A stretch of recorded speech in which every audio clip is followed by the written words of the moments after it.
y'all. It's Wednesday, and that means it's time for a Soulibration. I am your host, Shameika Rhymes. Welcome back. Let me know where you are watching from and how you're doing this evening. How's your week been? How your mom and them? Let me know. Drop that in the comments. But I want to know, are you fulfilled in your relationships, your romantic relationships, relationships with your friends? Tonight we're focusing on the romantic relationships, but even with yourself, are you fulfilled? So we're going to take a dive into like the depths of love within a romantic relationship.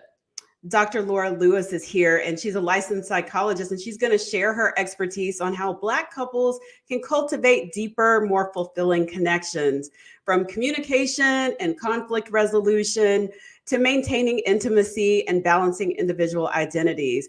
She's going to help us discover some practical strategies to enhance those romantic relationships so that you can be together for the long haul, because that's what we all want, right? So let me tell you a little bit about Dr. Laura Lewis. She's, like I said, a licensed psychologist with a bachelor's degree in psychology and a master's degree in counseling. And she's worked in psychology for over 10 years. She's got expertise in multicultural counseling and couples counseling. And she's also she has a specialized training in assisting couples with increasing intimacy and rebuilding trust after infidelity. And she's also the author of the book Marital Peace. Her practice is www.atlantacoupletherapy.com. And she's based in Atlanta, Georgia, obviously. So let's welcome Dr. Laura. And let me also let you guys know, if you have any questions throughout the show, drop them in the comments and we'll get to them as soon as we can. All right. Welcome, Dr. Laura. How are you? Good. Thank you so much for having me. I'm so glad that we could finally coordinate this, because I've been like ready for this conversation. And I'm sure many others in the comments are too. Yes, I've been looking forward to it. I'm so excited to dive right in. Yes. All right, so here we go. How do you define Black love? Because I know when I think about it, I'm like, well, everybody has love, but what's different about Black love? A lot of times in the media, we rarely see a Black man loving a Black woman. A lot of times, our relationships are portrayed from a space of dysfunction. And so I like to focus on happy, healthy relationships and teaching people how to get there, because the divorce rate in the Black community is higher than any other ethnic group. And so that's one of the reasons why I really focus on Black love and helping couples really pull on the cultural strengths. Like, there are a number of strengths that we have just embedded in our culture. And so I like to really focus on that when I think of Black love. Ooh, it just makes me want to light some Black love incense. Like, because it just feels so good, right? How do you define fulfillment in the context of romantic relationships? Oh, that's such a juicy question. Yeah. So I think about fulfillment as you feeling joyful. You may not be happy all the time, every single day in your relationship, but overall, the good outweighs the bad. When you go home at the end of the day, you're looking forward to seeing your spouse. You're still able to connect with the parts of yourself while at the same time being fulfilled by the relationship. And so a lot of times that may require some work, some internal work. I know when I got a divorce, I went through a very long depression where I was like, I don't know when I'm gonna come out of this. How am I gonna come out of this? But in the end, I was in therapy, still in therapy, love my therapist. And I think that's a part of having long lasting fulfillment. Ooh, so that to piggyback on that, you mentioned it just a little bit, but how do you know if you're fulfilled within yourself? You know, like for example, I may know that I'm not fulfilled in my relationship, but I think I'm fulfilled over here because of my career, or I think I'm fulfilled because of whatever else I have going on. But how do you know if you're fulfilled within yourself? Well, one of the things, like as a psychologist, that I work with my clients on in terms of like having clarity around their fulfillment is visualization. It's something about like visualizing what you want for your life, and then Mhm. also giving yourself permission to have it, because sometimes as women we think, okay, that's good for that person over there, or he can have that, or she can have that, but for me, I don't know. And so Mhm. I think it first starts with Mhm. deciding that you get to have joy, you get to have fulfillment, and then really visualizing yourself there, like being able to really see it. A lot of times you have to see it in your heart, see it in your mind before you create it in your life. So when you, I'm totally going off script now, like now with the visualization, Hmm. because some people have trouble visualizing. I mean, I'm one of those. Like, I need to actually either maybe write down what that visualization is, or I don't know, maybe a vision board, or what other ways can someone do visualize if they have issues visual, or can you lead us through a short visualization? um I can definitely talk about like like my visualization process. Okay. So it first starts with getting a clear picture in your mind of Hmm. what you want. And Okay. some of the things that I do just to kind of help my clients get there to start off with is looking at magazines, creating a vision board so they can actually like see it like in a physical, tangible way. And so sometimes that's in their career, like seeing themselves in their career, like being like happy and joyful on Monday morning. Um, Sometimes we'll talk about like what do you, when you imagine coming home at night and you imagine like what the interactions Yeah. will be like with your spouse, what do you see like when you think about like you are off the, like off the rockers, happy and joyful, like what do you see? How do Yeah. y'all speak to each other? How are you supported in your relationship? How are you encouraged? How are you loved on, right?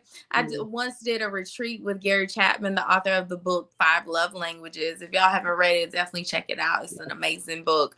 Um, but one of the things that he talks about is how we all experience love in different ways. And so Mhm. sometimes when you're doing this visualization process, you have to go back to your childhood and think about like when you were a child, how did you experience love? How did your mother and your father show love to each other? And how did they show love to you? So you can start to get some wheels turning in terms of what you actually need to feel supported and loved in your relationship. Because sometimes in counseling, couples will tell me, "Well, I don't know, Dr. Lewis. Like, I don't know what I want. I just know it ain't Mhm. this. Like, I just know I'm not happy, and I want Right. him to make me happy, but maybe I don't even know what makes me happy." Yeah. And so, really giving yourself permission to create space Mhm. for that. And so, like I said, that space can be starting with a vision board. Sometimes that Mhm. space can be just having a quiet moment or having a therapist to really just walk you through it. I love that. I told you what I was doing, making room in this house. He got a I toothbrush. love We're it. waiting. I love it. I love it. I love it. Because before you see it in your life, you have to see it in your heart, in your mind, in your spirit. And so I love that you're doing tangible things. Absolutely, because I told you I need to visually see it. Mhm. Like, I think a book I'm reading, Calling in the One, that I mentioned, Mhm. they were talking about where, if you have one chair, like bring in that other chair so that it's making room for another person to come in. Or, if you're a woman and your house is real like frilly and pink and all the things, like put some masculine things in there so like he'll feel welcome coming in. I'm just off the top of my head with those things, but thank you for sharing that about the visualization, because that actually, just the way that you broke that down, actually helped me. Now that I think I can visualize, because I'm like, oh, okay, I think I was trying too hard. Yeah, you're welcome. My pleasure. Yeah. So everybody, make sure you drop your questions in the chat. Let us know, and we'll get to them. But for my next question for you, Dr. Laura, how do cultural and historical factors influence Black romantic relationships, and what unique challenges do Black couples often face? hmm I think one of the cultural factors is um our history of oppression. Like it was several like years where we weren't even allowed to read, let alone like create economical like wealth in our families. Like our families were divided through the enslavement of our ancestors. And so that's had a profound impact, the Mhm. attacks on black love.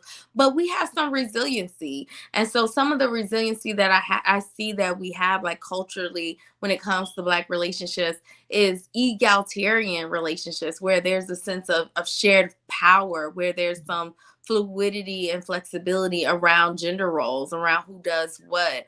A lot of times in comparison to our white counterparts and black families and black couples, we're more likely to the woman may be working a bit more. The husband may get the meal started. Like it's no rigidity around. Well, as a woman, you Yes. supposed to cook all Mhm. the meals, or as a man, you're supposed to do all this. So a lot of fluidity and flexibility around gender roles. Also, we have a lot more support when it comes to our extended family networks, Mhm. Mhm. whether that's grandma or that sister or auntie and uncle. Like it's a whole village oftentimes around the black family, comparatively to other cultural groups.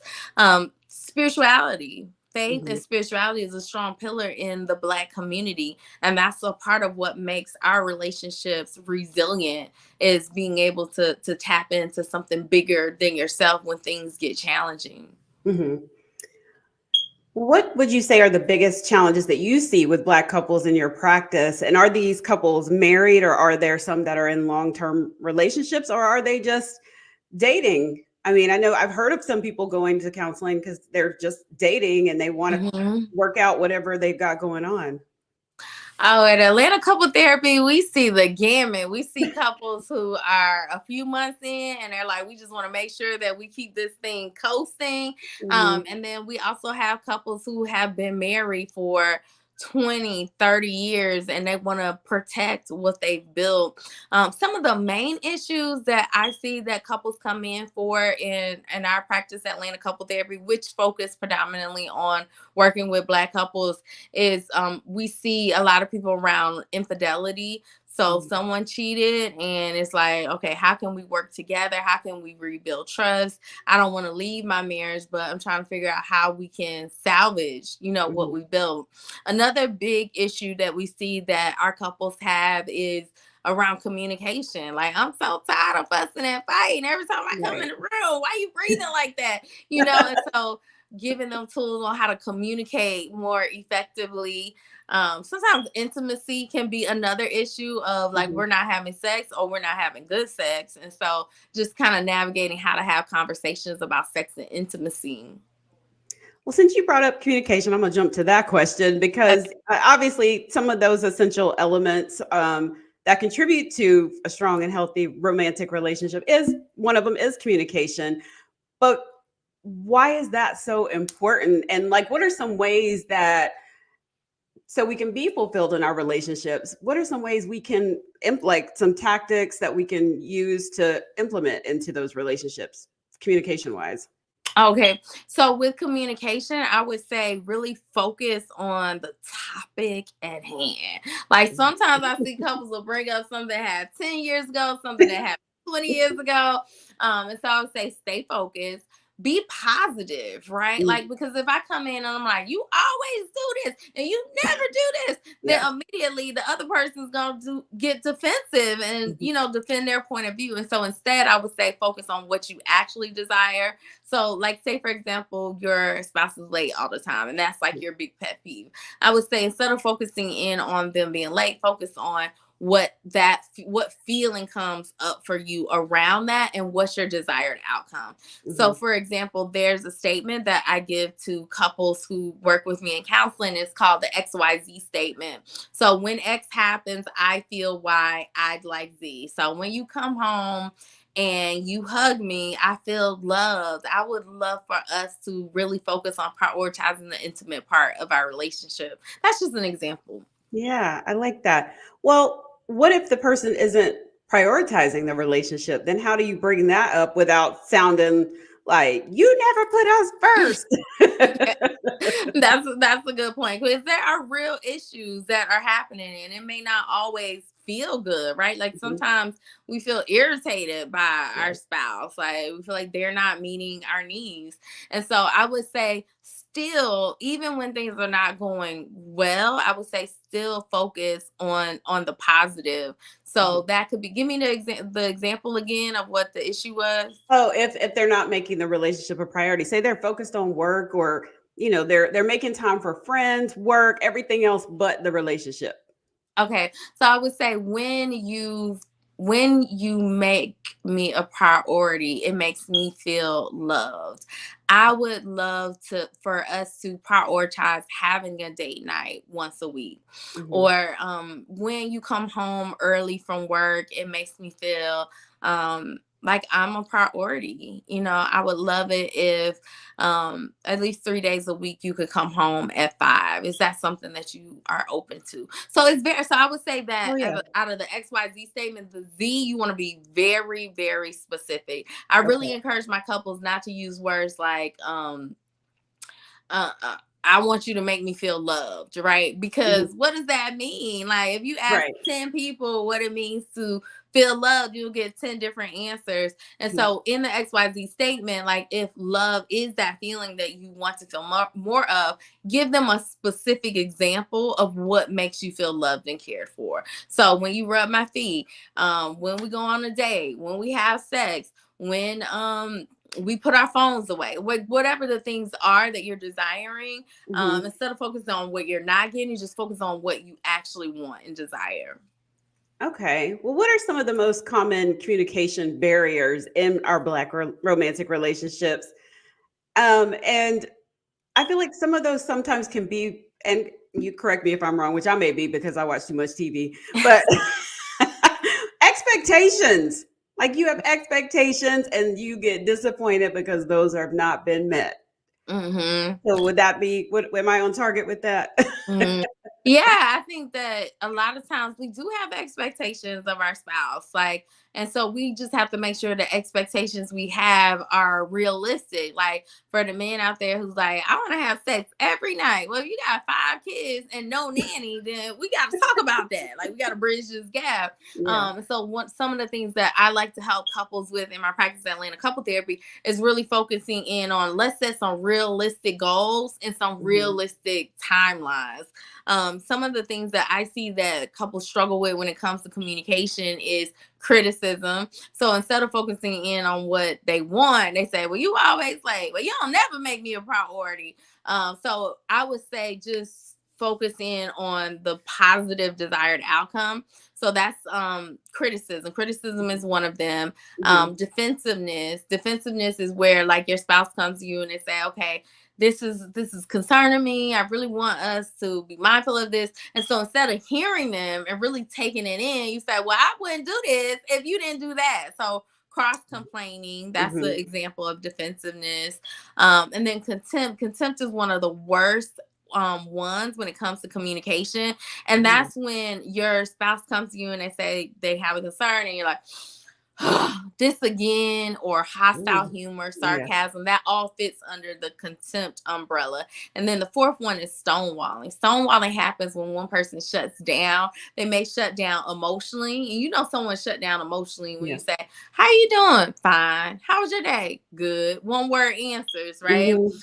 So that's the fourth one in terms of communication problems. Oh, okay. Okay. What about if that person just doesn't communicate at all? And, Hmm. like, so you're having to guess what is the problem. I know some men will probably, some men may not communicate and some women may not communicate. They just may, or they both may not communicate. So there's just a bunch of, like, they're just in their feelings and mad because they don't talk to each other. Hmm. So, Yeah, this is probably the worst, like one of the worst ones, mhm. because usually when we stop communicating, we've shut down. A lot of times when couples have stopped all communication, Mhm. they are starting to feel like, well, what's the point? They may start to feel hopeless. That's what Yeah. I see a lot of times once couples stop communicating. So in this case, I would say definitely seek counseling, because a lot of times couples struggle with a problem for 5 years before they ever get help. And that doesn't make any sense, because it's like, if you have a heart problem, you're going to go to the cardiologist. It's Right. the same thing when it comes to your mental health. Like, see someone that can help guide you through how you and your spouse can reconnect Mhm. again. Mhm. And if you don't want to do couples therapy, I would say definitely get a book, start reading. There's so many podcasts you listen to. I have a book called Marital Peace, and I have a whole chapter in the book Marital Peace all about communication, because communication is one of the number one reasons why relationships break up. It's not sex, it's not money, it's not infidelity, it's communication. It's, I don't feel like you see me. Did you hear what I said? Mhm. Do I matter to you? Mhm. So if you can get some tools or implement some of the things that we talked about, I think that can make a huge difference.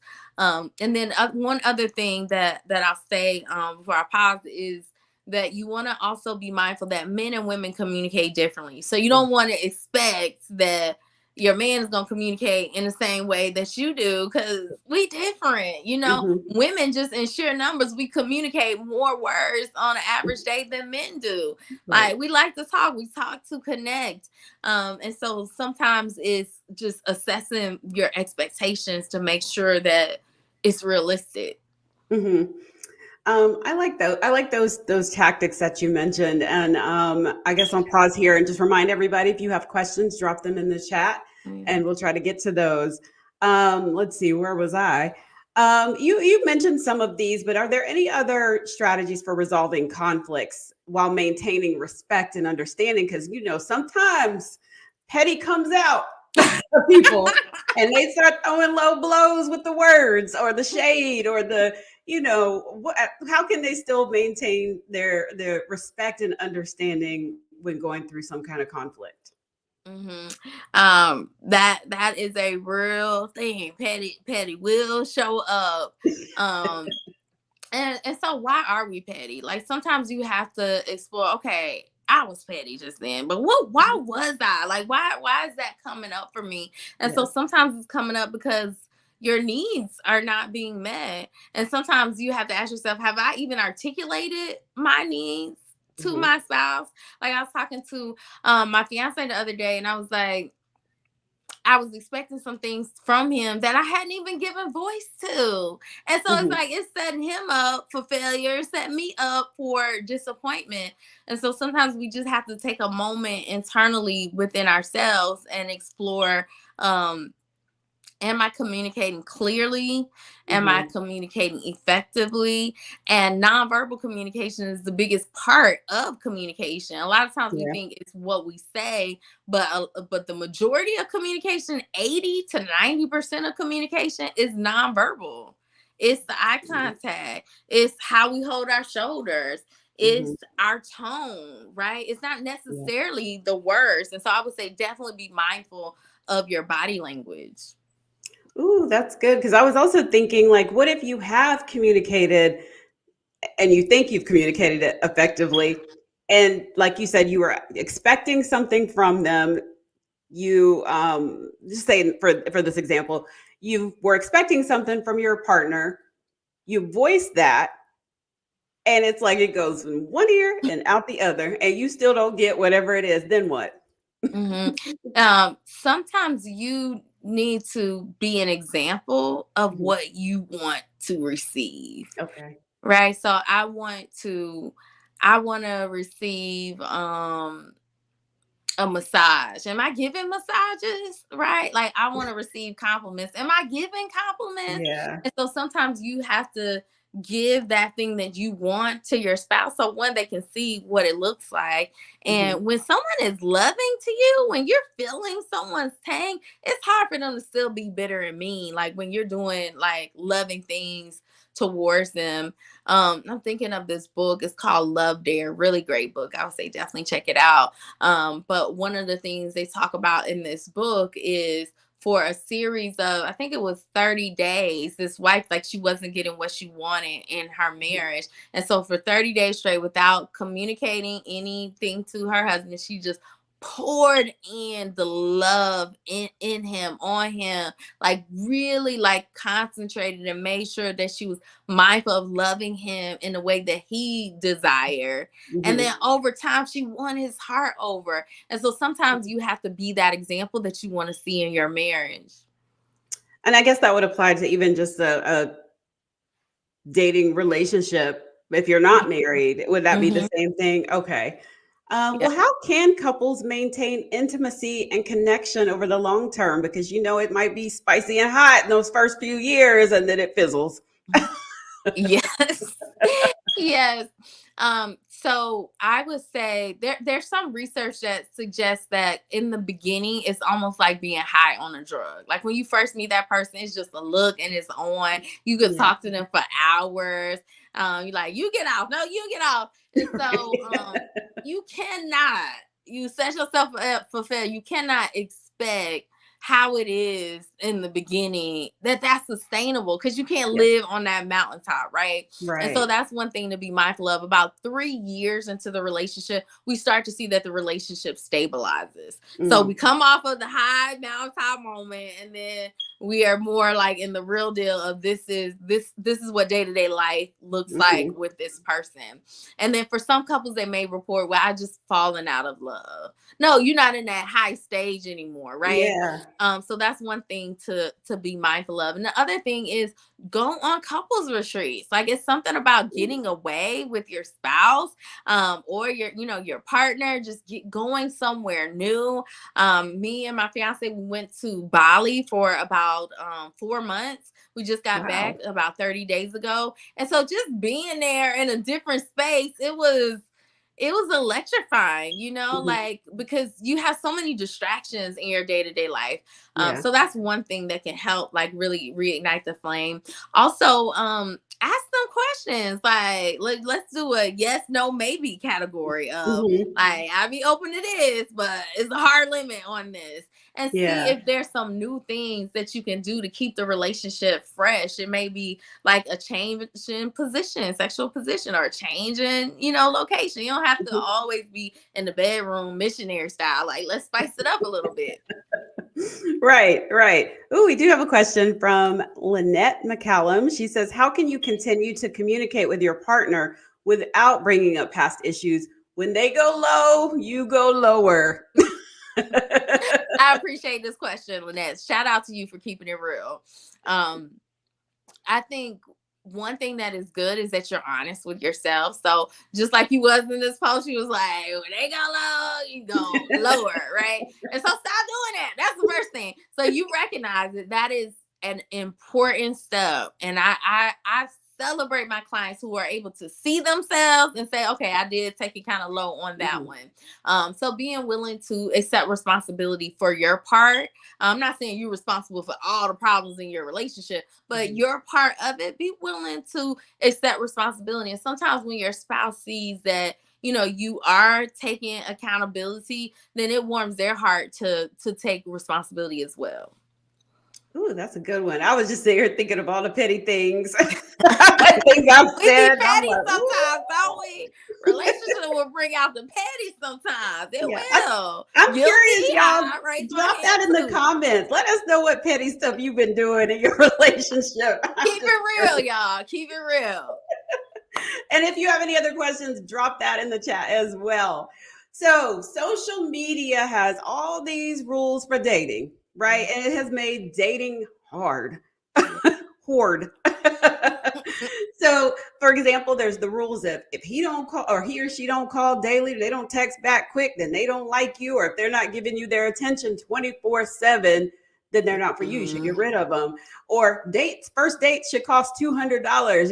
That resurfaces all the time. Yeah. So why should couples make up their own rules? I mean, obviously they should, versus listening to what these memes and things and people and their opinions on social media. Mhm.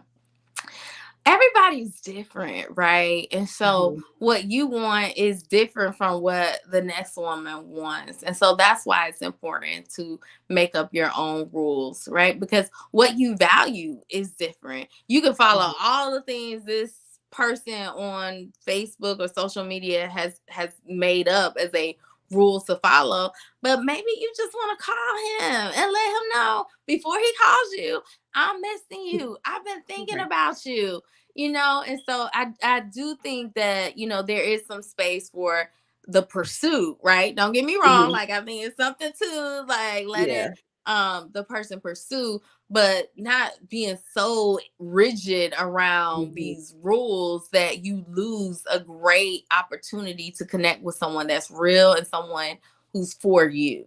Mhm.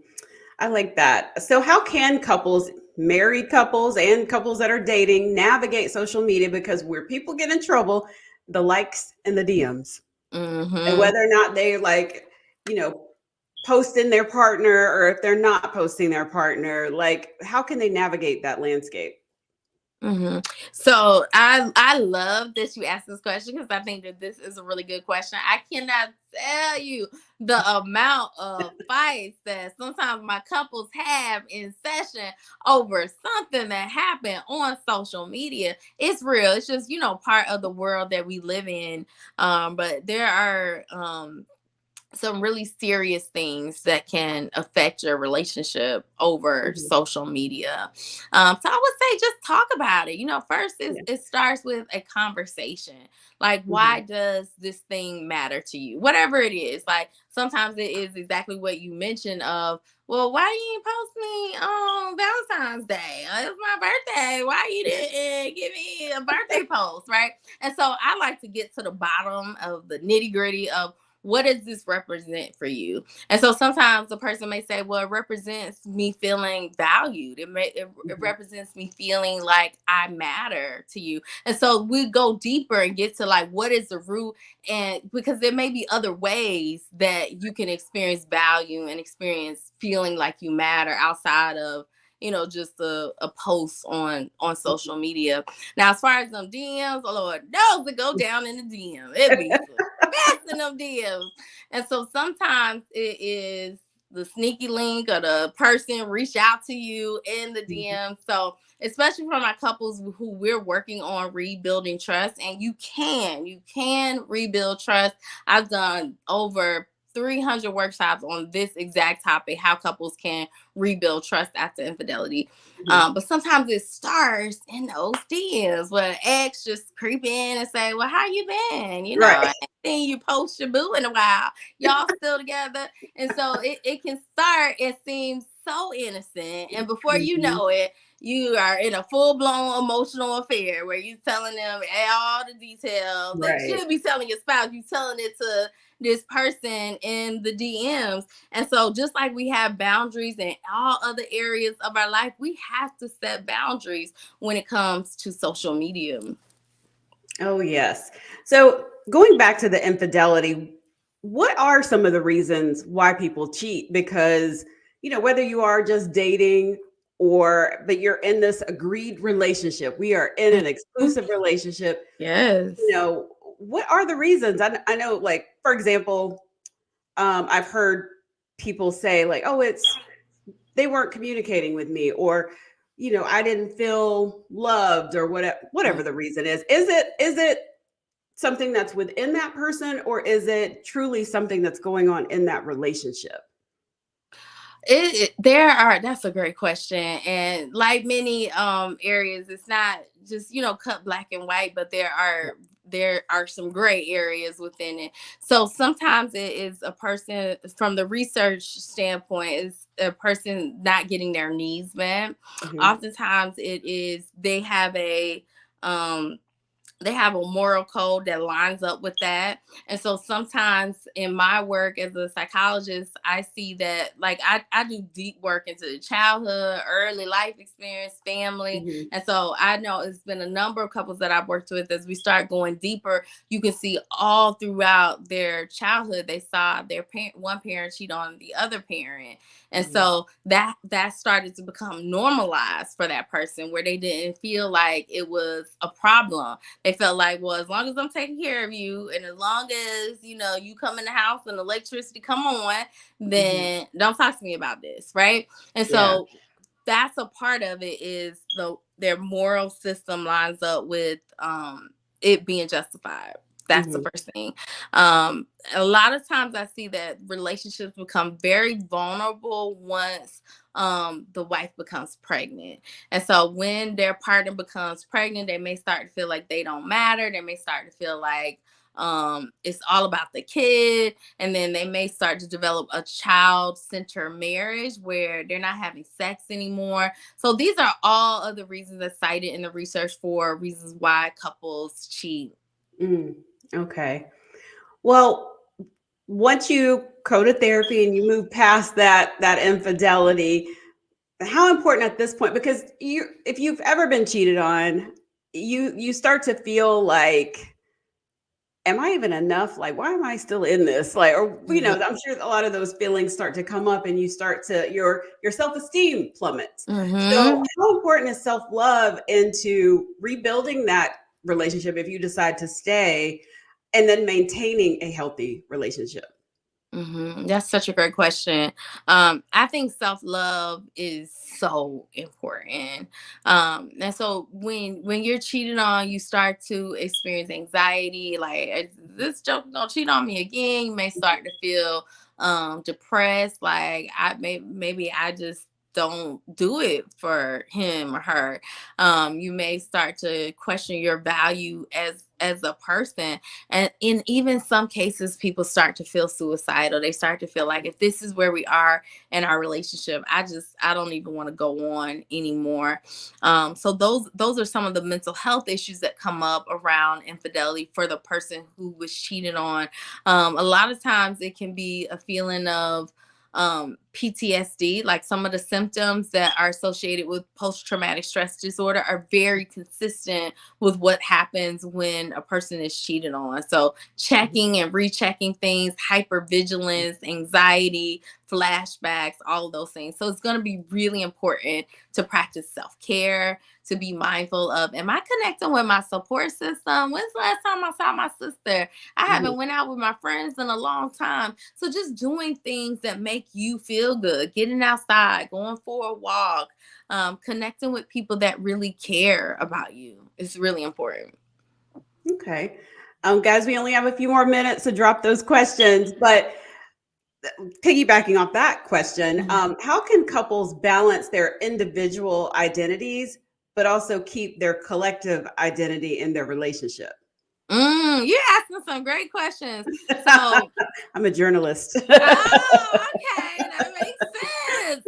All right, so individual identity and collective identity. So one of the things that's important in building your individual identity is doing the things that make you feel like yourself, right? Like, there was someone that I'm working with in counseling, without giving any identifying information.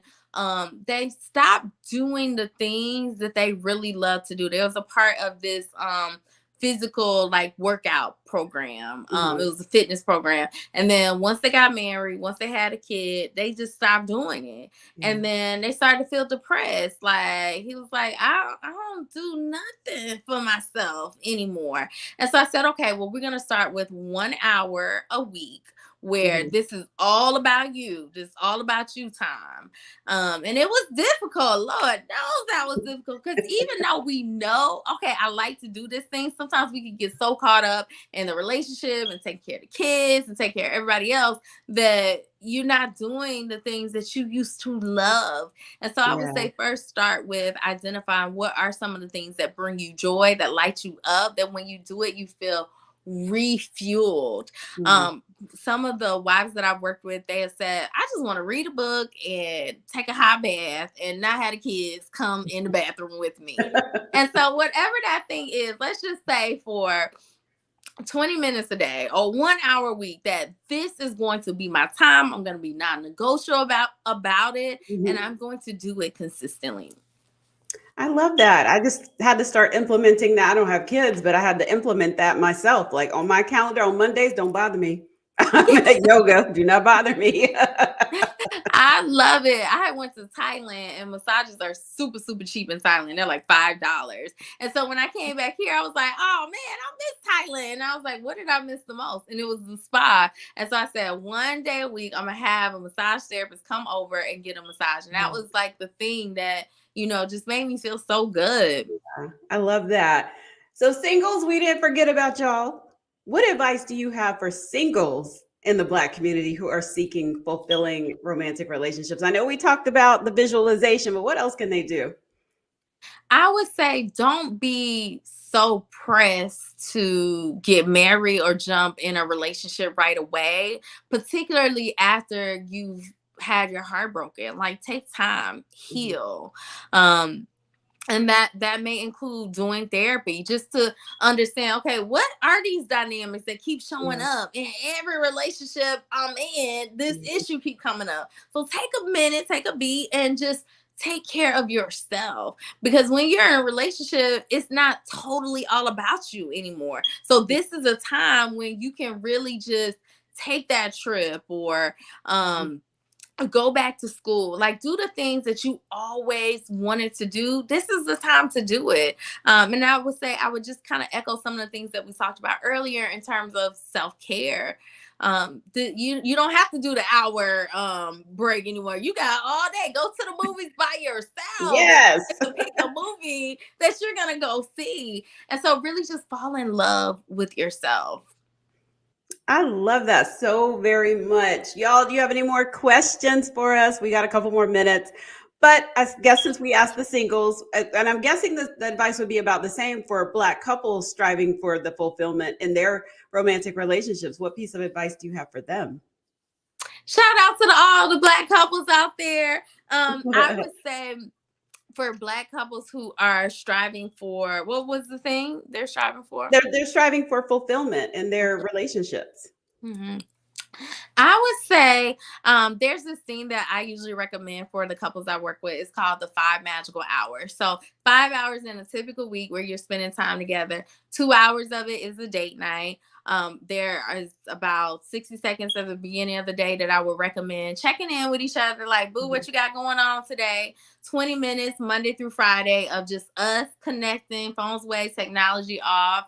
And then physical touch every single day, at least 5 minutes of physical touch. And I'm not saying you got to have sex every day, but kiss, hug, caress, massage at least 5 minutes. And then the other thing is affirming each other, sharing with each other the things that you like and appreciate about one another. Well, what if they're in a long distance relationship and they can't touch each other? Oh, I got some juicy things. I have one client I'm working with. They're in a long distance relationship, and they just it's one of my favorite couples. And so one of the things that they do is they send each other things in the mail, right? And Oh, that's so sweet. we don't get mail except for bills like Right. that. And so think about old school. Write each other a letter. Send your spouse flowers.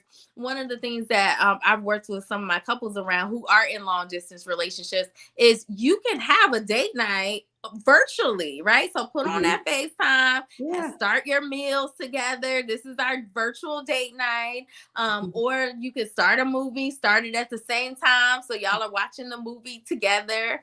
So there's so many things that you can do long distance to just kind of keep that fire burning. Oh, I love those ideas. Even I love the mail thing. Even if he live across town, just mail him something. Yeah, you get excited. You're like, Mail oh, I her got a something. package. What Yeah, is this? I love that. So I asked this question of all the guests: what feeds your soul? What feeds my soul is God. God feeds my soul. When I wake up in the morning, I'm just so grateful. And I think that when when you consider what you've been able to get through, Mhm. right, and survive through and thrive, like I think that's so major. Like we literally had to train our mind to stay in a space of gratitude, and my faith in God helps me do that. Amen. I want to thank you so much. Let everybody know where they can find you. I know I mentioned it at the top of the show, but you let everybody know where they can find you online and where your office is, or well, not maybe the Sure. website. Yeah, well, I do virtual work. I'm an exclusively virtual therapist. If you want to connect with me, you can go to atlantacoupletherapy.com. We have an upcoming retreat. I posted the link in the chat. I'll post it again here. But we have an upcoming retreat where we are teaching couples how they can have better intimacy more often and stay connected, keep that fire burning. Mhm. So that's another way for us to connect is through our upcoming couples retreat. It's going down the second week in September. It's gonna be mind blowing. I'm saying get ready for your whole life to change. I'm coming for your breakthrough in your relationship. So it's in September in the Blue Ridge Mountains. Can the singles come? We're gonna do something separate for the Okay. singles because I want to just love on the singles in a different way. So I'm gonna do something special for you guys, and definitely just check out individual therapy as well because that makes a huge difference. Having a space where it's just solely about Mhm. you, yes. Yeah. Well, thank you, Dr. Laura Lewis. It has been an absolute pleasure having you here. You've got to come back for sure. Absolutely, I would love that. You are so fun. You asked so many great questions. Oh, thank you. Thank you. Well, for everybody else, for more information on therapy, mental health, and relationships, head over to blackdoctor.org. As for me, I will see you guys next Wednesday at 7 for a celebration. And we'll be taking a closer look at fibroids because July is Fibroid Awareness Month. So have a soul filled rest of the week, and I'll see you soon.